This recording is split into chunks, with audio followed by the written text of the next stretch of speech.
My love affair with the state of California began approximately 2 years ago.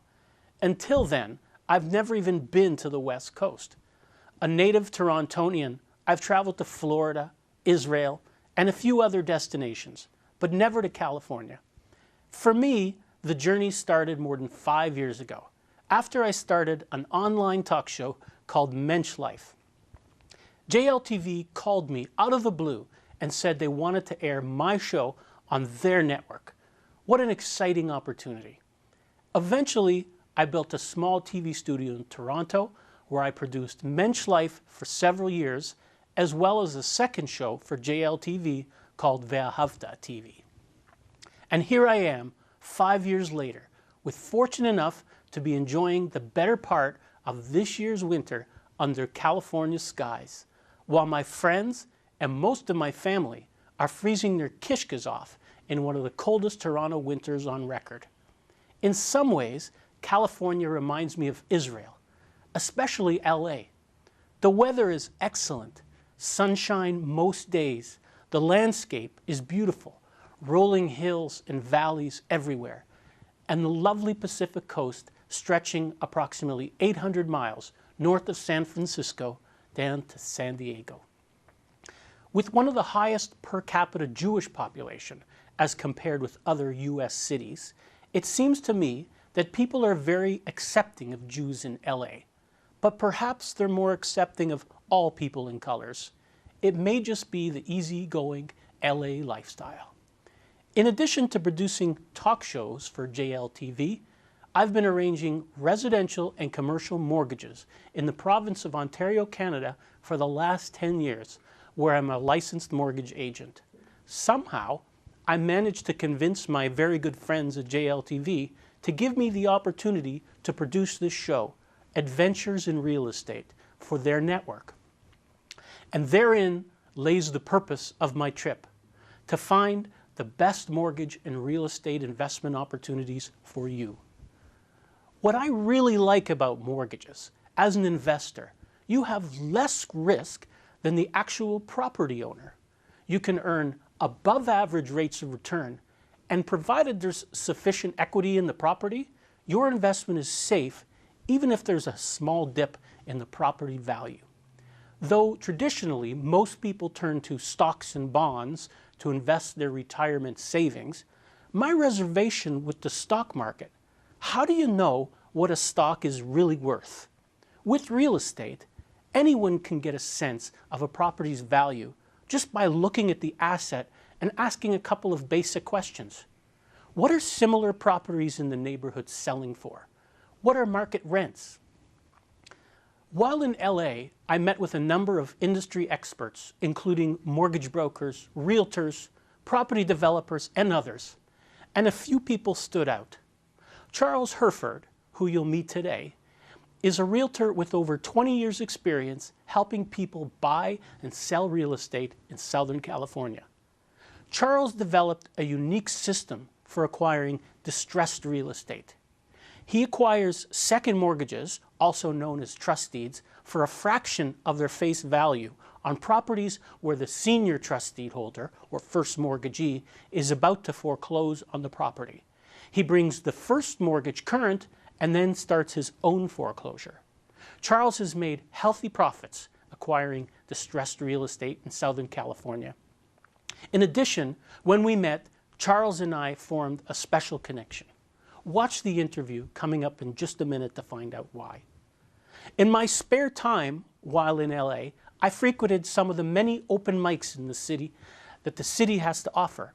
And one night, I summoned up the courage to jump on stage and perform. One club invited me to come back and perform, unpaid, at one of their shows featuring a mix of amateur and professional comedians. I invited funny man Ken Garr to stop by the studio to talk to us about the comedy scene in LA. We'll roll that interview for you as well. But first, Charles Hereford. I'm here with Charles Hereford. Welcome, Charles. Great to have you here. Thank you. So Charles has been selling real estate in the greater Los Angeles area for 21 years. He's a family man. He has 3 children, 12 grandchildren, and 5 great-grandchildren. So I may not look it, but I do. Yeah, so you must have started very early, obviously. Well, started when I was 21, so. Started when you're The kids have 21. been busy, what can I say? All right. Well, it's great to have you on the show. We want to talk about your real estate business and some of the unique things you're doing. But first, give us an idea of the types of transactions you normally do. And then how did you get into this distressed property real estate thing? This is very interesting. Okay, real briefly, I started my career in the mortgage business, spent 4 years doing that, and the balance of my career has been focused on residential and commercial sales. And during that tenure, I've discovered, as many people do, that in Southern California there's a rich market in distressed real estate, which is commonly referred to here as the hidden real estate market. Right, right. So you have studied this market, and you have a method of acquiring distressed real estate at very reasonable amounts of money. Yes.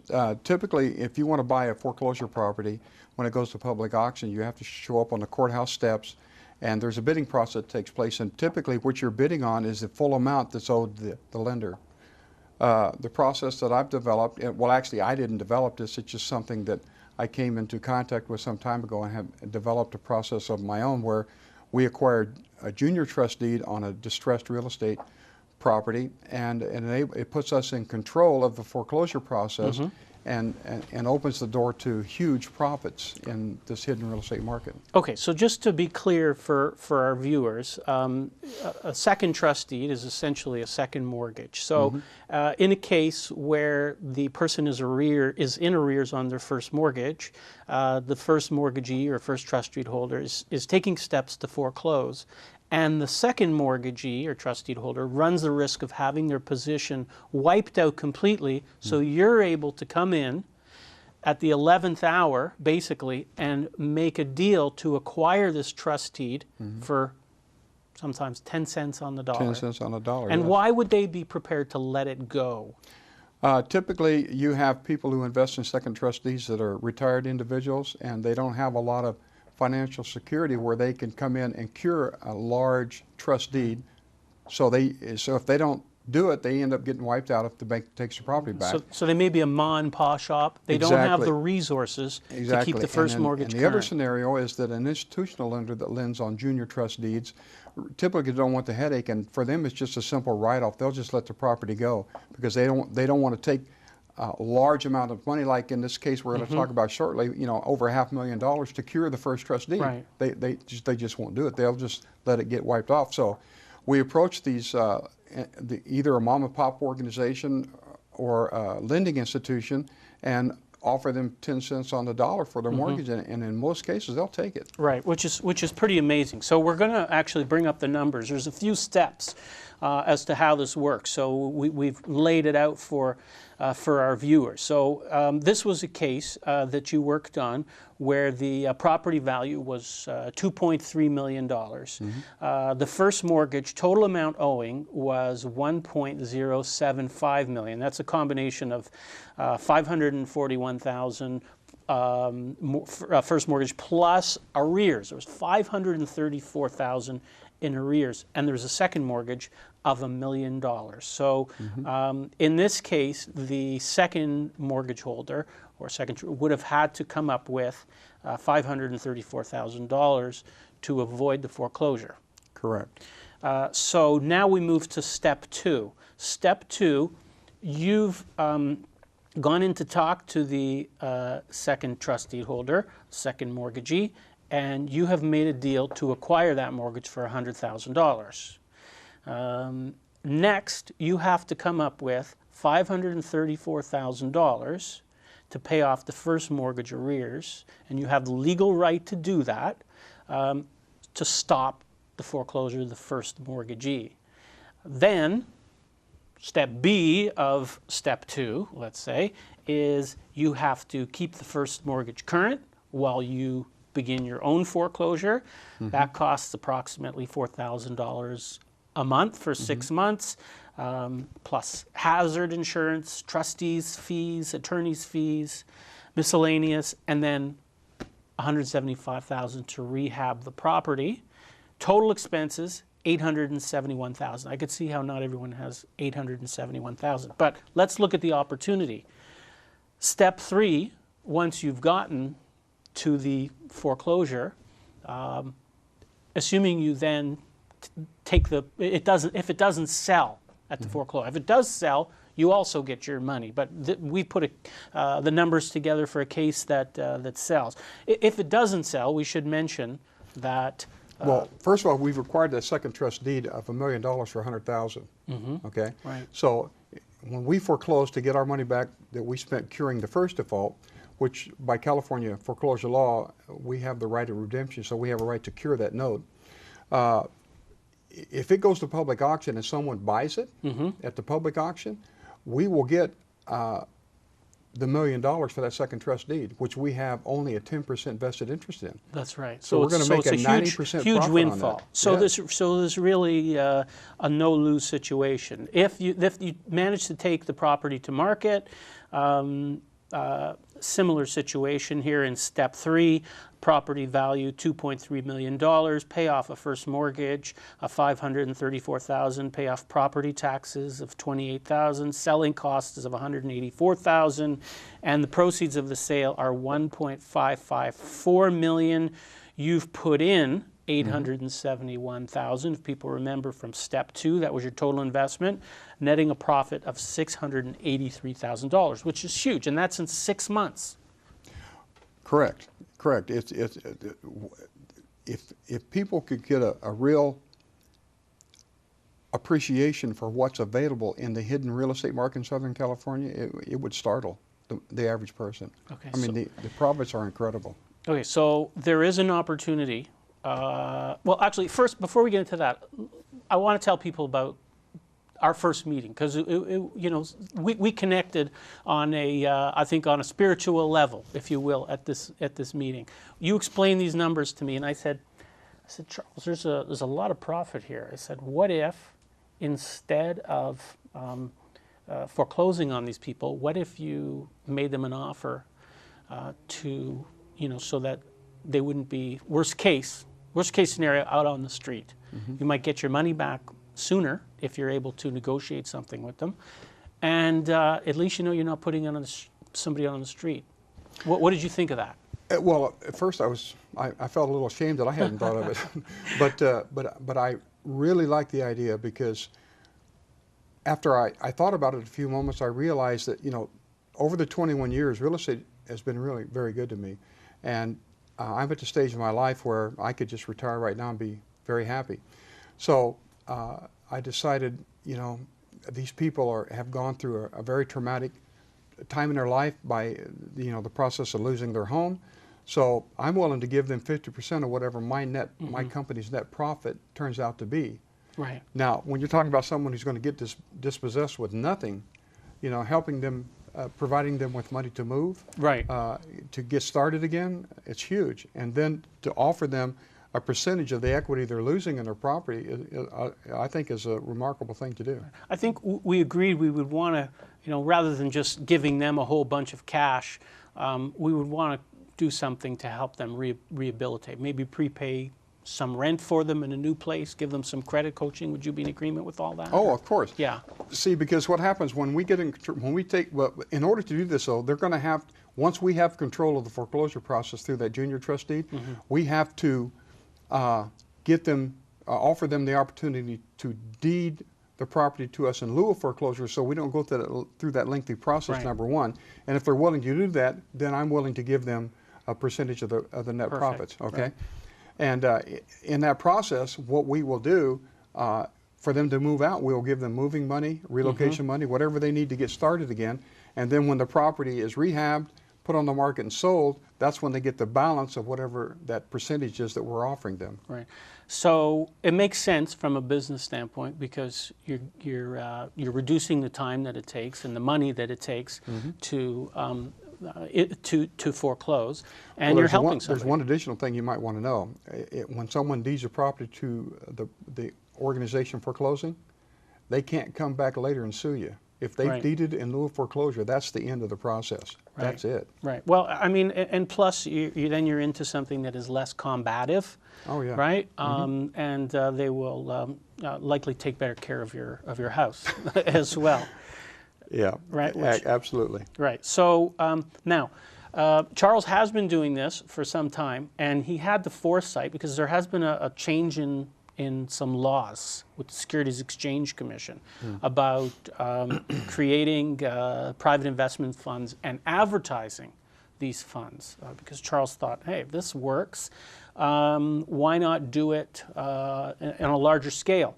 Now, we have to be very careful, because we can't say specifically what it is that exactly the details of this private placement, but we can say that it leverages Charles' skills and expertise that he's garnered over many years of doing this. And so we want to be cautious, because we are a couple weeks away, I think, from getting approval. Probably by the time this show airs, it will be approved, but in the event that it does not, we would encourage you to call anyway.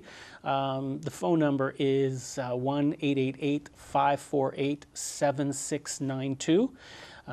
Or go to realestatehub.tv. Give us your information, your contact information. We want to know something about your investment goals, your risk tolerance, and things of that nature, so that we can match the right investment for you and tell you about this when we are legally permitted to do so. Now, you don't need a private placement to sell real estate. So we just wanted to give people a sense of what's available and how you can help them with real estate. I mean, I know I've enjoyed being down here in California tremendously. For people who are, northern parts of the United States or in Canada, and going through these terribly cold winters, what a great place to retire or possibly spend some of the winter months. What is roughly available for people who? Well, in Southern California, we're talking about every place from Santa Barbara south. There are coastal communities that are ideal for retirement. Santa Barbara is famously known as the retirement haven in California. But throughout the coast, down through all the beach cities and so forth, there are tremendous opportunities to acquire property that offer excellent views, wonderful amenities. There's just some excellent opportunities for retirement homes here, and I think better than in Florida, frankly. Right. Nothing like having a view of the Pacific Ocean. And nothing like sitting right on the water, too. Yeah. Really nice. Stunning. Okay, and from a business point of view, if people want to invest in a real estate property, what have you got? I know there was one listing you presented to me. We don't want to mention the name of the restaurant because it's not a kosher restaurant. It's a legitimate business opportunity. I just didn't think it was a good idea on JLTV to even talk about a restaurant that's not kosher. But from an investment standpoint, somebody may not have a concern about owning this type of a property. You want to tell us a bit about it? Well, it's a fast food franchise, and the leasee owns 9 of them. Okay, he is a very high net worth individual, so not only offering this investment with a corporate guarantee, he's offering a personal guarantee as well. Right. This particular property this lease offers, if you acquire this property, you're going to get a twice-a-year rental increase, which is very unusual. Typically, it's 2, 3, or 5 years before you get your first rental increases as you go down through your long-term lease. But this one is different, and so it has an 8% cap rate on it, a capitalization rate, and on a cash-on-cash return, you're looking at 31%. This is an outstanding investment opportunity. And the purchase price is $800,000. $800,000, correct. And you have a gross lease of $65,568 per year. Yeah, but the important thing is to note that this is what they call a triple net lease. There are no maintenance requirements on the part of the owner. The leasee takes care of everything. The leasee also pays the taxes on the property. Right. So it's basically a hassle-free investment is what it is. So good investment opportunity, and whatever your investment goals, whether you want to buy an investment property or whether you want to live in sunny California, give Charles a call. Again, the phone number to call is 1-888-548-7692, and that's the website is realestatehub.tv. Again, 1-888-548-7692. Charles, thank you very much for being here. My pleasure, David. Thank you. Appreciate it, and good luck with the project. Thank you. And we'll be back in just a minute.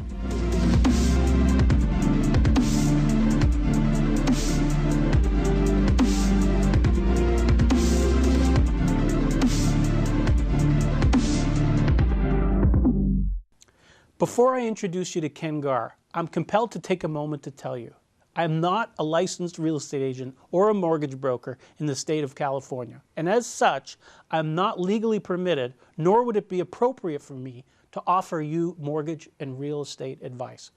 While I do have 10 years experience arranging mortgages, and I am licensed in the province of Ontario, Canada, we both need to rely on the services of licensed local experts, like Charles Hereford, for expert advice. And now, for a change of pace, Ken Garr. Okay, I'm here with Ken Garr. Ken, welcome to the show. Thanks for having me. It's great to have you here. We wanted to give people a taste of the comedy scene here in LA. And, Sure. And I figured you'd be the guy for that because I know you moved here not that long ago. Yep. I think October. Yeah. So pretty recent. Yeah. And you gave up the corporate world and all of its trappings. Right. To pursue a life in comedy. That's it. Yeah. Which is pretty amazing. Yeah. It was a tough decision. I worked in corporate America for about 15 years. Mm-hmm. Worked for Fortune 500 companies. My last job, I worked at NASDAQ, the stock market. So supported the CEOs and CFOs and worked at the very high end of the corporate ladder there. But right.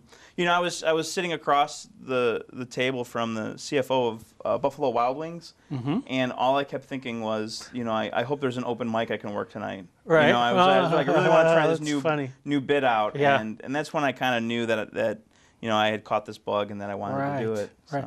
So I can imagine, did you tell these guys, one day they're looking at all the financials and everything you just said, guys, I'm going to quit and I'm going to be a stand-up comedian? Did they say, ha, you're funny? Yeah. I mean, it's one of those things where, it'd be a dream job for a lot of people out there. Right. But for me, I just knew that it was the right decision. It was time to move on. Yeah. Well, good for you. I mean, that's pretty bold because, you go from having probably a very comfortable income to, sure. I don't know if we want to call it a starving artist, but sure. It's a tough racket. There's a lot of competition here, especially in LA. There really is. But it is the place to be, which is presumably why you came here. So what's it been like for you since you came? It's been great. The way I compare it to, kind of other comedy scenes, the best of the best are here. LA and New York are really the top comedy scenes, in the country and really in the world. And so I wanted to be where the best of the best were, just to kind of see where I fit in the whole scheme. Right.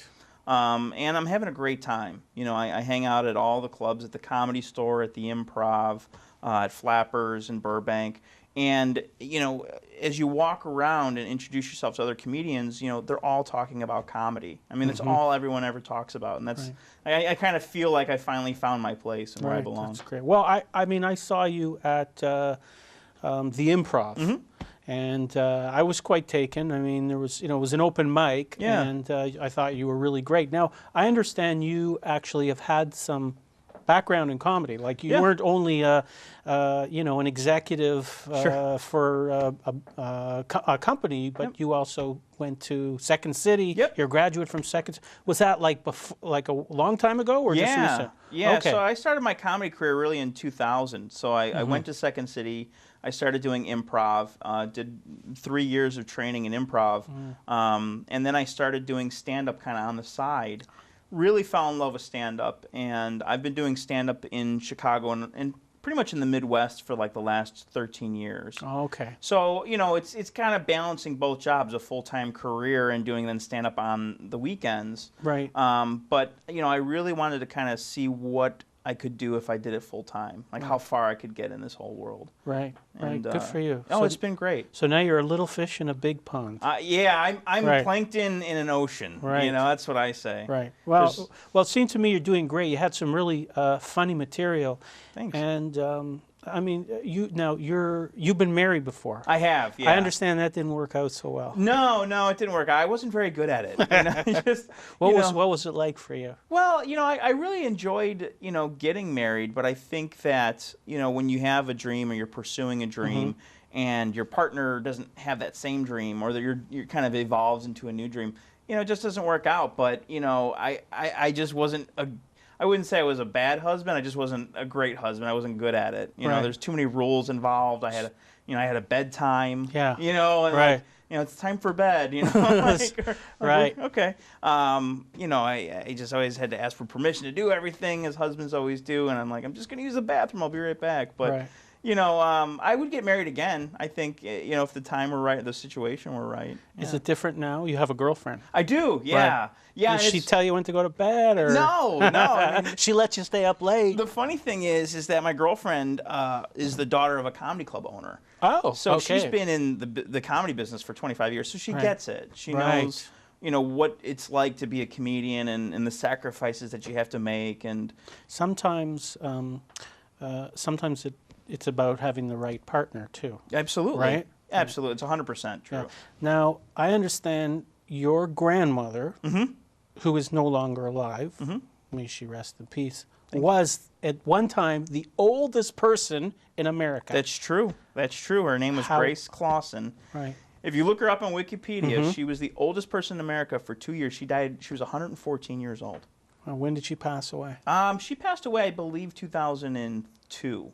Right. And, what's funny is people still ask me what she died of. I was like, God remembered her, right? Yeah. So, but she, even up until the very last year of her life, she was cognizant and aware and engaging and just had great stories to share. And she's a great woman. That's really amazing. Yeah, it really was. Okay, Phil. Well, I really appreciate you coming to the studio today and being with us and giving our viewers a taste of the comedy scene here in LA. Yeah. I know I've been having a great time going to the open mics and meeting great people like yourself. So thanks so much. Thanks again for joining us, and good luck with your career. Now, if you want to hire Phil Garr, you can. It's philgarr.com. KenGarr.com. Okay, well, it would be good if I got your name right. That's okay. That would be a great start. Yeah, KenGarr.com. Sorry about that, Ken. Sure. And you can hire him. So you're doing stand-up. You're also doing some corporate stuff. Yeah. You're thinking about becoming a motivational speaker. I do dabble a little bit in motivational speaking, just with my sales background and all the time I spent in corporate America. Right. Learned a lot. Ken Garr. Okay, thanks again, and thank you for watching. This brings us to a close of our first episode of Adventures in Real Estate. If you have comments or questions about the show or real estate project you think our viewers would be interested in hearing about, please contact us at the number on the screen. Thanks for watching. I'm David Grossman. We'll see you next time.